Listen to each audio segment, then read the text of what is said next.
Assalamualaikum warahmatullahi wabarakatuh.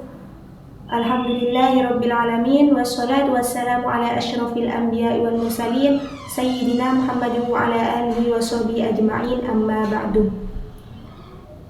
Yang saya ta'zimi pengasuh Pondok Pesantren Zainul Hasan Genggong, Kiai Haji Muhammad Hasan Mutawakkil Allah SHMM, yang terhormat Rektor Universitas Islam Zainul Hasan Genggong, Bapak Dr. Aziz Wahab MPD, yang terhormat Dekan Fakultas Tadris Umum, Ibu Wahyu Lestari MPD, yang terhormat Dosen Pengampu Ibu Eka Rahayu MPD selaku Kaprodi Tadris Matematika.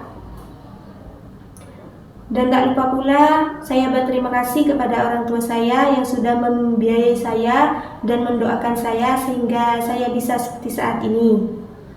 Saya di sini ingin menjelaskan tentang psikologi dengan materi short term memory, long term memory, dan metakognisi.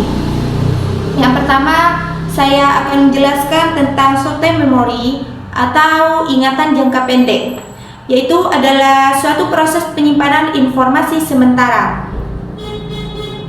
Artinya, informasi yang disimpan dapat dipertahankan selama informasi tersebut masih dibutuhkan, atau ketika kita mendapatkan sebuah informasi, kita hanya mengingat pada waktu itu saja, selebihnya kita akan lupa. Dan itu termasuk pada karakter manusia, yang mana tidak semua manusia itu sama pemikirannya. Mungkin ada yang mempunyai pikiran yang jangka pendek, jangka panjang, itu tergantung pada manusia itu sendiri. Yang kedua adalah long term memory atau disebut dengan ingatan jangka panjang, adalah proses memori atau ingatan yang bersifat permanen. Artinya, informasi yang kita terima itu bisa disimpan atau mungkin kita bisa mengingatnya kembali ketika kita membutuhkan informasi tersebut. Dan long term memory ini atau ingatan panjang ini tidak mempunyai batas waktu, bisa sampai beberapa tahun ke depan atau seumur hidup pun bisa.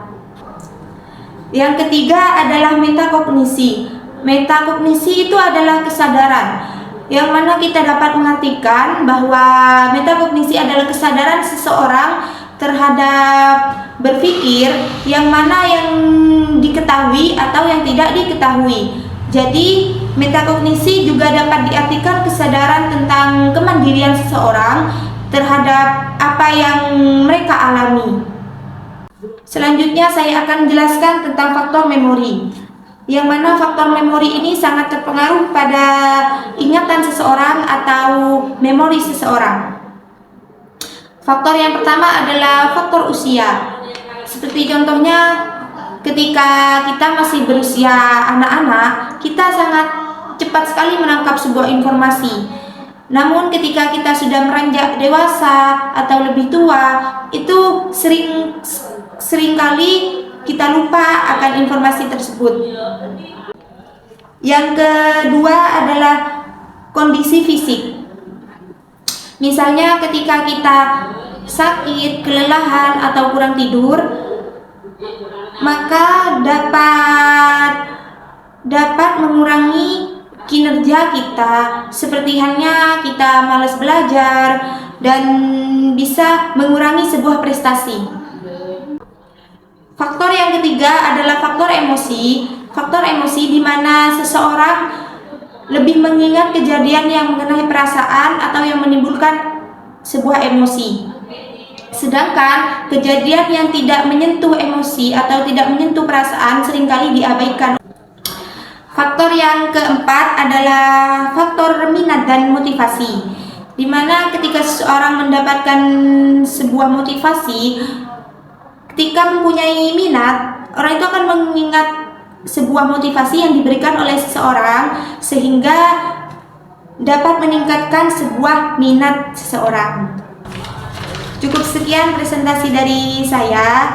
Kurang lebihnya mohon maaf. Akhirul kalam. Wassalamualaikum warahmatullahi wabarakatuh. Terima kasih.